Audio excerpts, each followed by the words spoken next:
बैठ जाओ भाई, बैठ जाओ, बैठ जाओ सभी भैया। देखो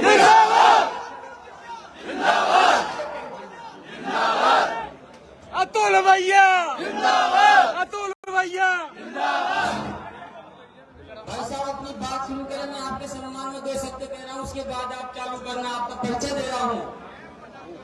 बहुत कम लोगों को मालूम है आप ग्वालियर तक, मुरैना तक आए, भिंड की धरती पर पहली बार मुझे समाज के बीच में आए हैं। मैं आपका परिचय देते हुए कहता हूँ कि अतुल प्रधान उस शेर दिल इंसान का नाम है जो बैठ जाओ भाई, हाथ रखते तो बेजान बैठना बैठना भाई।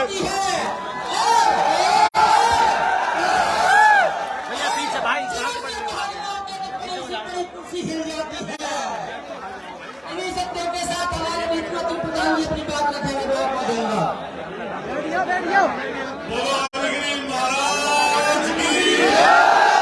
भैया बैठना भाई, और आ जाओ, बैठ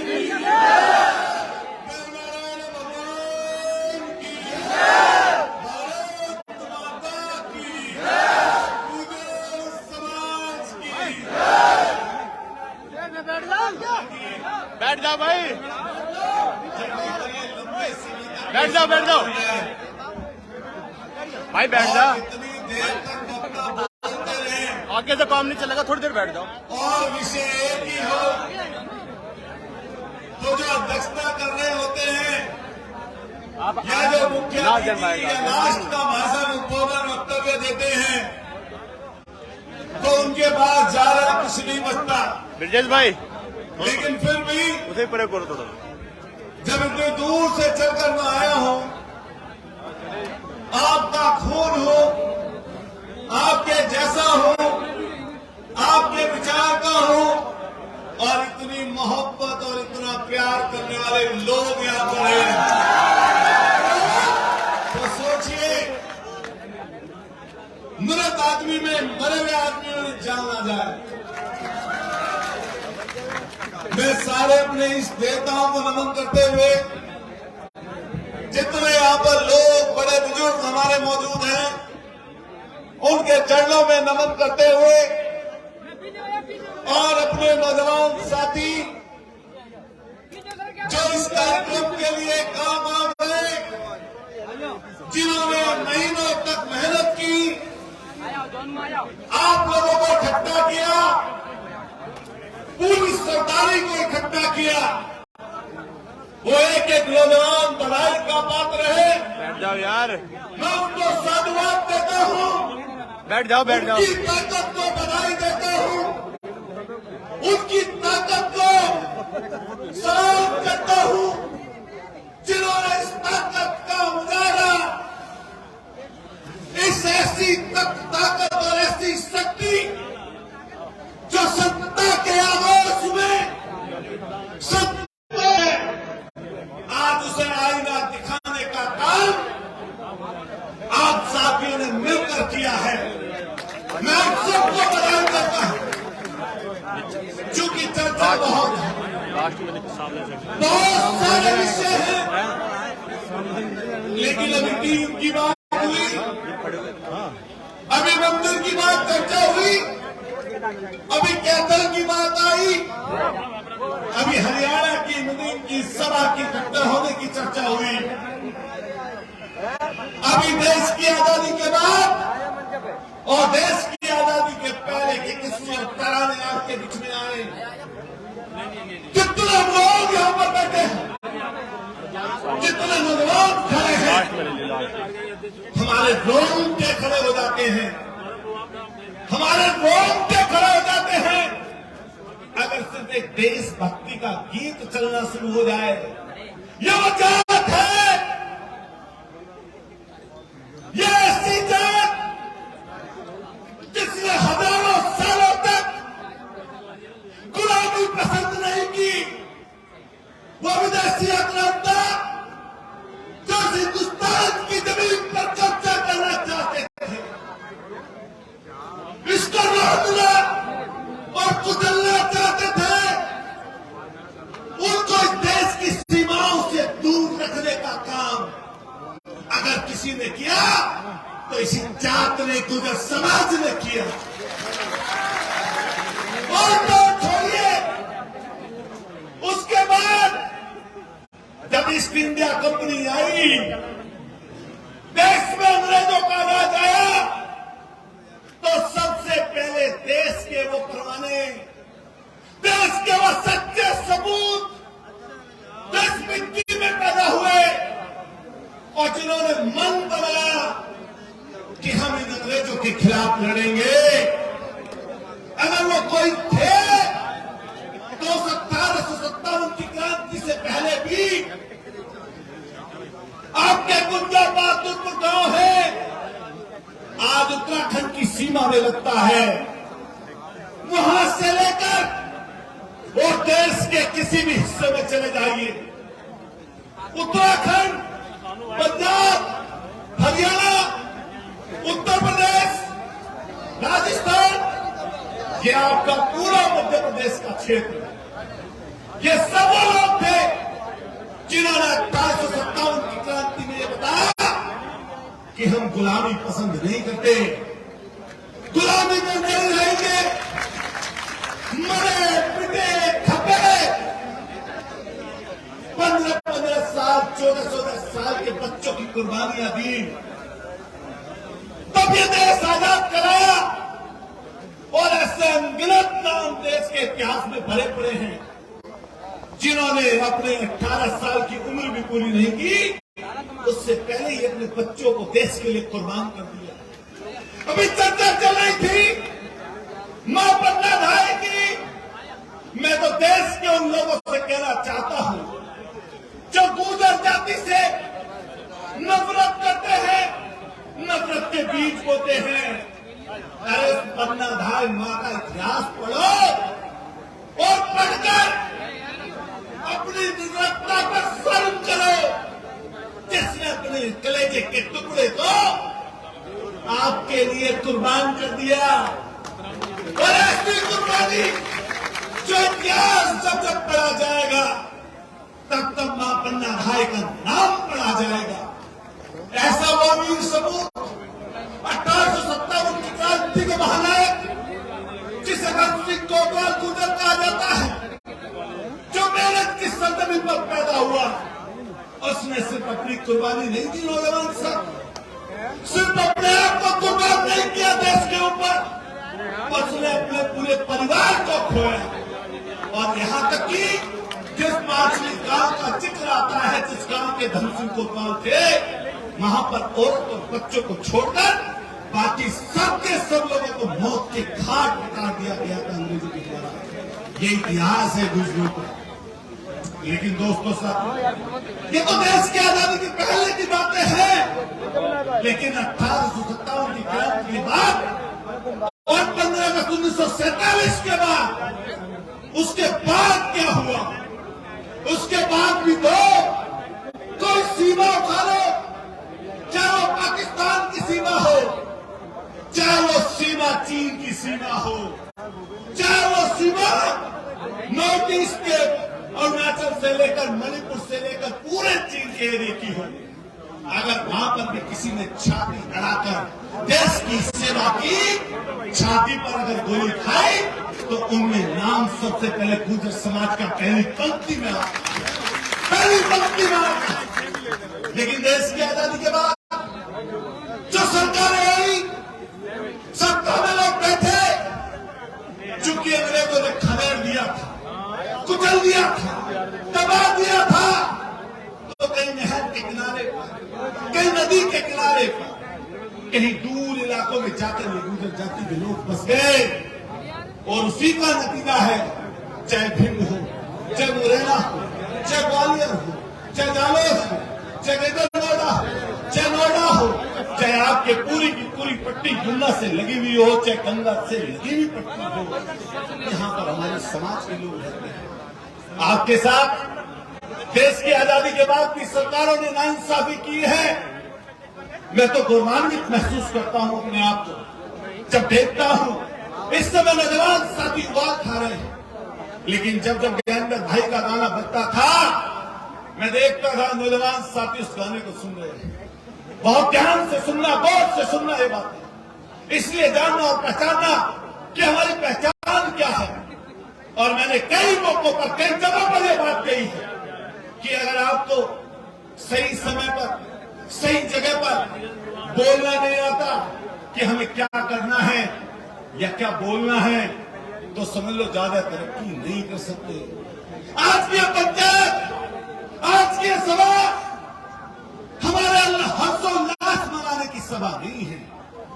यह उस पर चिंता और मदद करने की सभा है जो देश की 75 साल की आजादी के बाद हमारे से छीना गया, हमारे इतिहास को दबाया, हमारे इतिहास को कुचला गया और जानबूझकर सोची समझी रणनीति के तहत आपको सत्ता के शीर्ष पर, सत्ता की गद्दियों से, पढ़े लिखे अफसर से दूर रखा गया आपको।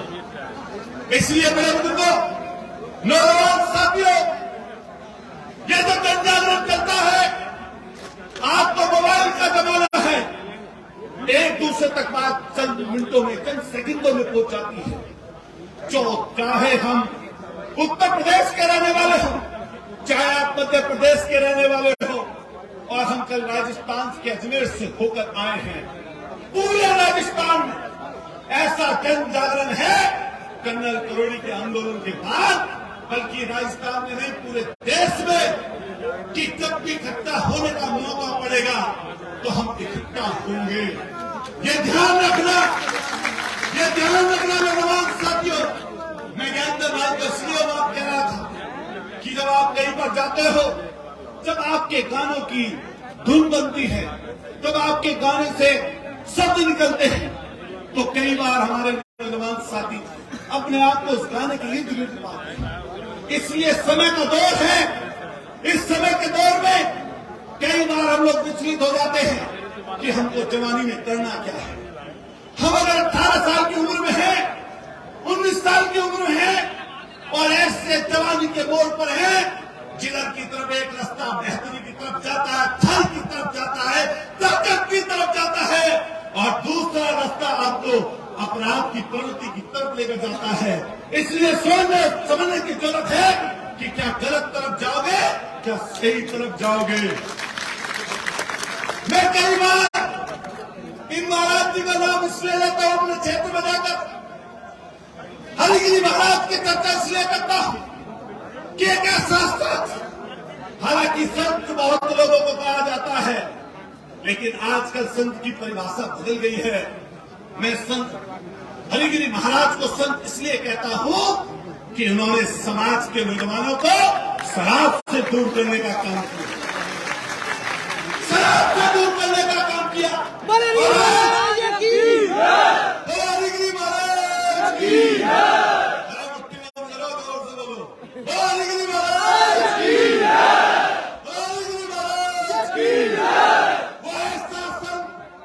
जिसने समाज के 90% लोगों को इस नशे से दूर किया। मैं जिंदगी भर, तब तक मेरे जीवन में आखिरी सांस मेरे पास तक पहुंचेगी, तब तक मैं उनका सम्मान करूंगा। और वो सम्मान इसलिए होगा क्योंकि जिसमें अकल प्रदान पैदा हुआ, बड़ा और बड़ा जिस समाज में जिससे नाता और रिश्ता है अतुल प्रदान का। मैं विधायक बाद में हूं, मैं किसी दल का सदस्य बाद में हूं, मैं जिस समाज में जन्मा हूं, जिस समाज में पैदा हुआ हूं, उसके प्रति अतुल प्रदान का लगाव कोई एहसान नहीं है। और ये पद, ये ओहदा विधायकी का 100 बार चाहता है चला जाए, लेकिन कभी पीछे मुड़ के नहीं देखेगा, पीछे मुड़ के नहीं देखेगा। ये बात सब को हमसे पहले रखता हूं कि जो पद आते हैं, सत्ता आती है, ये कई बार अपने से को दूर कर देती है, लेकिन जो दूर ना हो वो लोगों में अपनी ऐसी पहचान बना लेता है कि हम 500 किलोमीटर दूर से आए हैं, हमारा कोई सगाभाई नहीं है यहाँ पर, लेकिन आकर देखे कोई आदमी, क्या सगे भाई से पैसा कम नजर आता है भाई?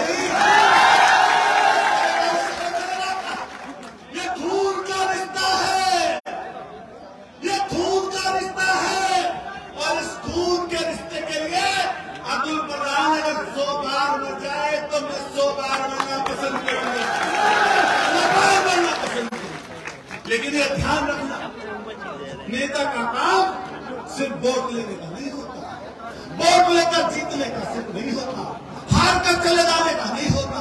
नेता का काम समाज को दिशा देने का भी होता है, भविष्य से परिचय कराने का भी होता है।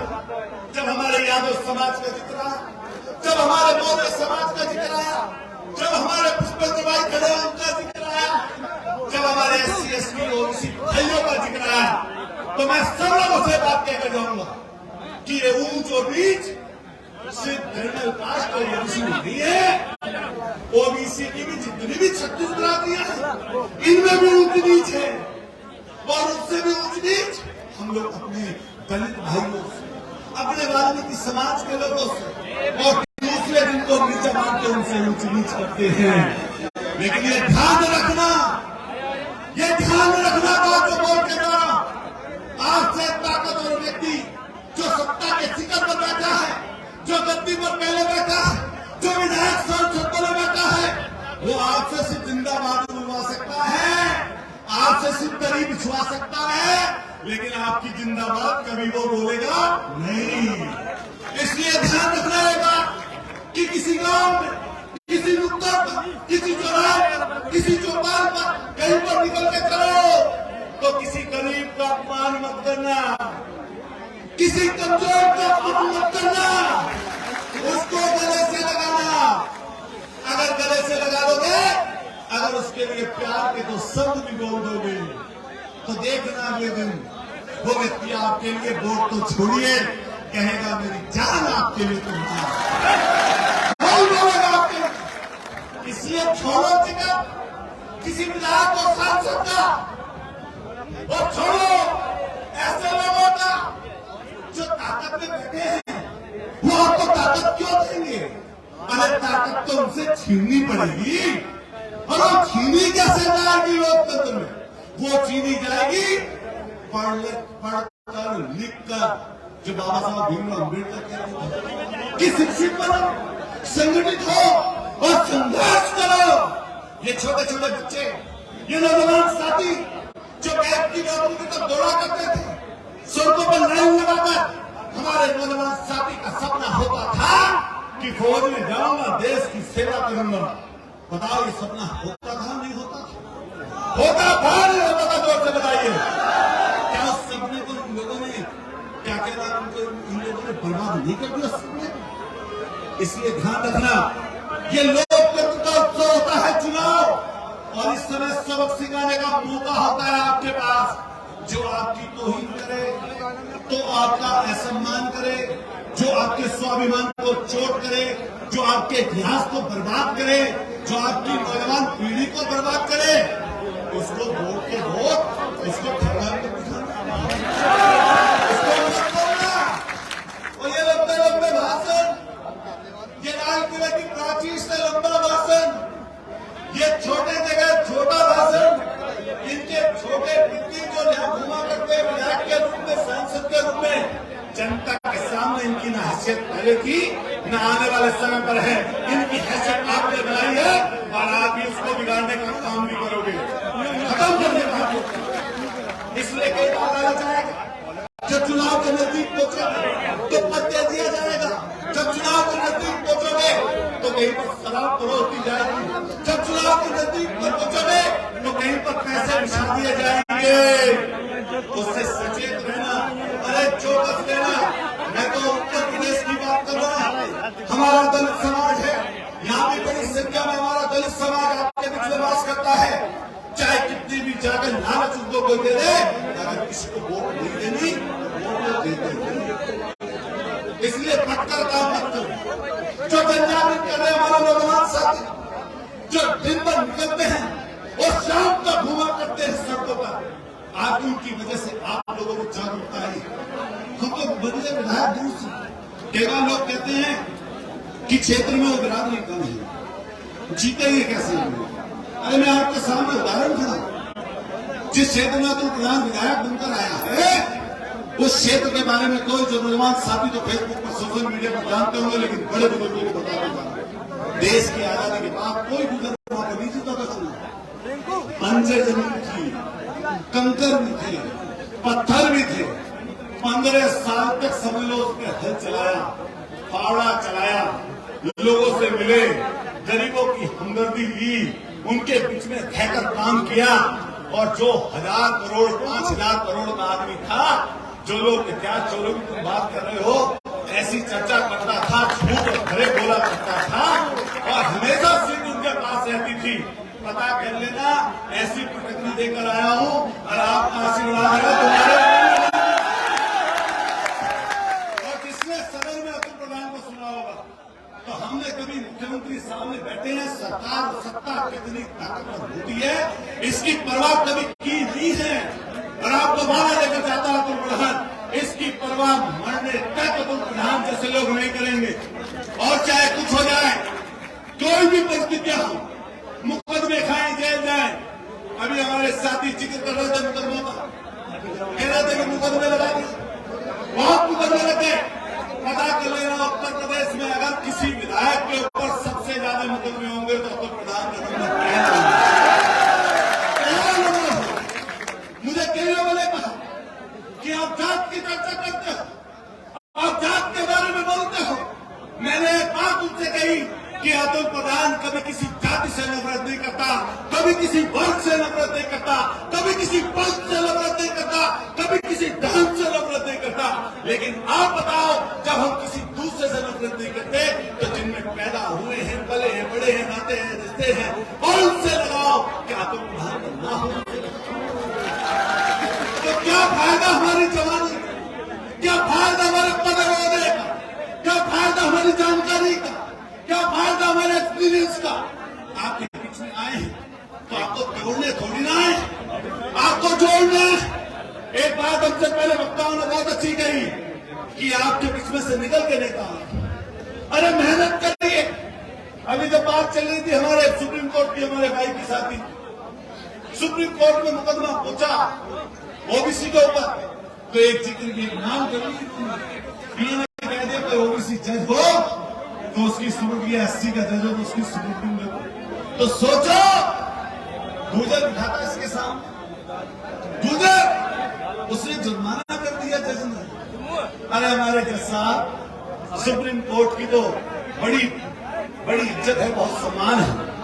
अरे आपका दिल बड़ा होना चाहिए था कि एक गरीब घर से वो निकला हुआ लड़का सुप्रीम कोर्ट में जाकर अगर मुकदमा लड़ रहा है कैसे कैसे करके, तो उसकी मांग पर विचार करके बड़ा दिल करके कह देते जो तुमने मांग की है उसको स्वीकार करते हैं। लेकिन नहीं, अभी 6 विधानसभाओं का जिक्र कर रहा था, मुझे पिक्चर नौजवान साथी ने दिया।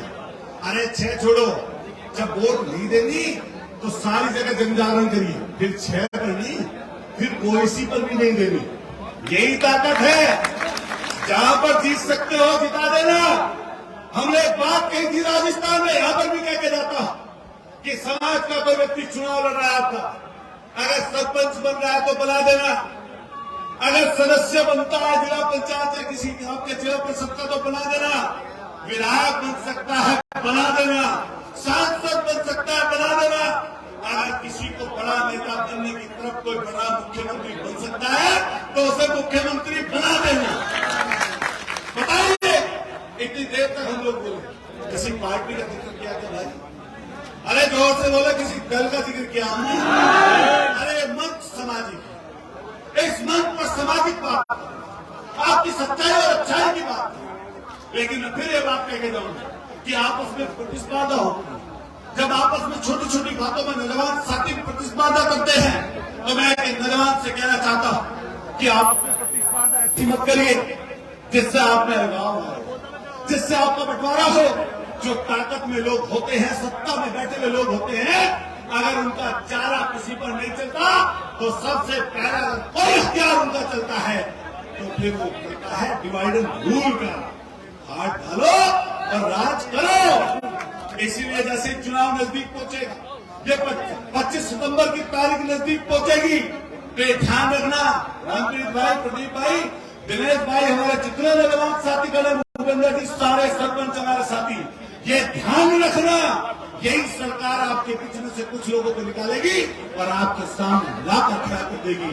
ये बात इसलिए मैं बोल के जा रहा हूं क्योंकि एक महीना है, 25 तारीख का, 25 तारीख से एक महीना है। अगर हर व्यक्ति निकल कर चलेगा, और चाहे उत्तर प्रदेश का इलाका हो, चाहे राजस्थान का इलाका, चाहे मध्य प्रदेश का इलाका हो, और सिर्फ ये गुजर जाति वहां पर नहीं होनी चाहिए। हमारे रुपेश भाई बैठे, हमारे अशोक यादव जी बैठे, हमारे अभी यहाँ पर एससी के हमारे साथी पुष्पेंद्र भाई जो कैडर पूरा चलाते, सब जाति को लेकर वहां पर पूछ। और ध्यान रखना, जो लोकतंत्र में जातियों को जोड़ लेगा वो व्यक्ति ताकतवर होगा, जो जातियों को तोड़ देगा वो व्यक्ति पीछे चला जाएगा। जिन लोगों ने छल से, कपट से ये सत्ता लगातार पाई है, उनका छल कपट 1000 साल पहले भी ऐसा ही था, देश की आजादी के पहले भी ऐसा ही था, और देश की आजादी के बाद भी उनका छल कपट ऐसा ही है। इसलिए किसी की कोई गुलामी नहीं। पैसा और पैसा और ज्यादा पैसा, अरे मेरे पास कम पैसा, किसी और के पास ज्यादा पैसा, तो क्या मुझे गुलाम बना लेगा वो? क्या गुलाम बना लेगा हमें? अरे आप मुझे बताओ, क्या गुलाम बना लेगा हमें? तो इसीलिए इस लोकतंत्र में वोट की ताकत को समझ, अपने इकट्ठा होने को समझ, ये सिर से सिर लगे खड़े, इस ताकत को समझना और जानना। और कभी किसी मंच पर पहुंचो, किसी मंच पर खड़े हो, तो आपस में प्रतिस्पर्धा से किसी की बुद्धि बुराई मत करो, किसी को नीचा दिखाने की कोशिश मत करो। जब किसी ने किसी को नीचा दिखाया है तो ये समझ लेना उसका भी नंबर जल्दी होने वाला है। इसलिए किसी वक्त, किसी मौके पर किसी को नीचा हमें नहीं दिखाना।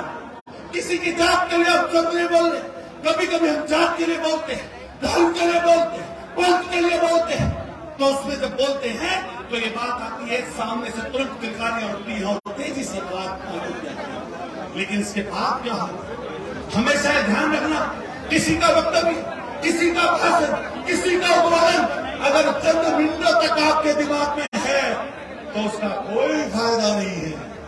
किसी की भाषण, किसी की स्पीच या कोई बात आपके दिल और दिमाग में, जहन में, आपके जीवन में अगर नहीं करती तो उस भाषण और स्पीच का कोई फायदा, कोई मायना नहीं।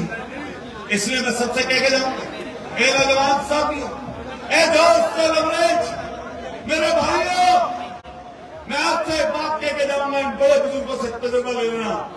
इनकी जितनी कहावतें हैं, जो पुराने किस्से हैं, एक भी ऐसा नहीं है जो कहीं झूठ की तरफ लेकर जाता है। बताओ बात सच है गलत?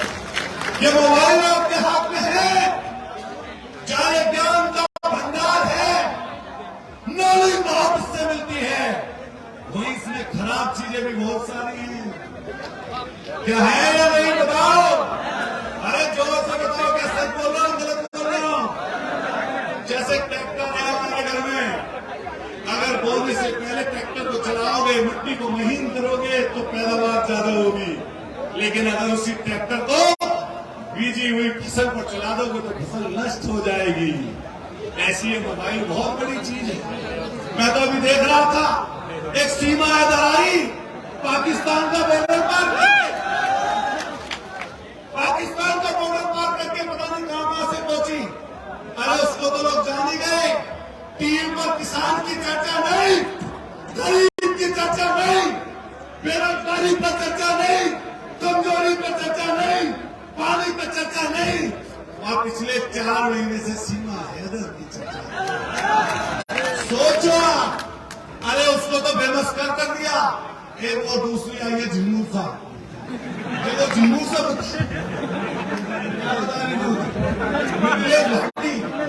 वो हमने कहा झिंगूर सा, लप्पू सा, जितने सीमा हैदर को लोग जानते थे इतना उसे भी जानते। बताओ बात सही है गलत? इसलिए बात करना, आज आप जो चीज सुन के जा रहे हो, बात सुन के जा रहे हो, टीवी पर चलने वाली हर खबर जरूरी नहीं है वो आपके लिए खबर है, वो आपके लिए आने वाले समय को बर्बाद करने वाले भी हो सकती है। ये टीवी, ये अखबार, ये धन्ना सेठों के हैं, उद्योगपतियों के हैं, सरकार के इशारे पर काम करते हैं। इसलिए कह के जाऊंगा कि टीवी पर जब जब कोई खबर देखो, अगर किसान की खबर ना हो, बेरोजगारी की चर्चा ना हो, नौजवान की बात ना हो, तो समझ लेना आपके लिए वो कोई खबर नहीं है। अगर आपकी खबर उसमें कोई है तो आपके परिवार से जुड़ी हुई कोई खबर आ रही है तो आपकी। इसलिए सबसे कह के जा रहे हैं लोग, चूंकि कल हम लोगों को राजस्थान के फिर एक एरिया मिला कि 25 तारीख की तैयारी करें। बताओ हाथ उठाकर सब लोग 25 की तैयारी पूरी होगी? सब लोग अपने हाथ उठा के रखो, तैयारी रहेगी पूरी? मजबूती से लोग इकट्ठा होंगे, बहुत मजबूती से। एक बात और कहूंगा कि बड़ी संख्या में लोग यहाँ पर इकट्ठे हो, एक पल्ले में गांठ बांध के कि हम देश के लिए पहले भी थे, देश के लिए आज भी हैं और देश के लिए कल भी रहेंगे। लेकिन किसी के कहने से और किसी की फालतू की चीज करने से नहीं कुछ बनेगा। इसलिए मैं आपका सबका धन्यवाद करता हूँ। जितने आयोजक कलाकार हैं, हमारे रविंद्र भाई से लेकर हमारे समाज से लेकर दिनेश से लेकर मुकेश से लेकर और एक मिनट रुक जाओ भैया, जब थक रहे हो तो दो तो सब लोग जितने हमारे साथी हैं, रविंद्र भाई से लेकर विकास से लेकर हमारे यादव जी से लेकर भूपेंद्र भाई से लेकर हमारे ज्ञापन देना, सब लोग रुक जाना। हालांकि मुझे अधिकारी तो ऐसे दिखाई दे रहे हैं एलआईयू वाले, जो आज ना होंगे कल को हम लेंगे। जो होगा भाई, कौन है यहाँ पे अधिकारी? है कोई? क्या है? सब खड़े हैं, एसडीएम साहब वगैरह, एसडीओपी साहब वगैरह, पूरा प्रशासन खड़ा हुआ है। अगर पूरे प्रशासन खड़ा हो तो यहाँ आ जाएंगे, ले लेंगे अपन। और अगर इन्हें नहीं लेना तो इनके होमगार्ड को दे देंगे। क्यों? सही बात है, गलत है? और इन्हें बता देना कि आज तो ऐसे ही है, 25 तारीख को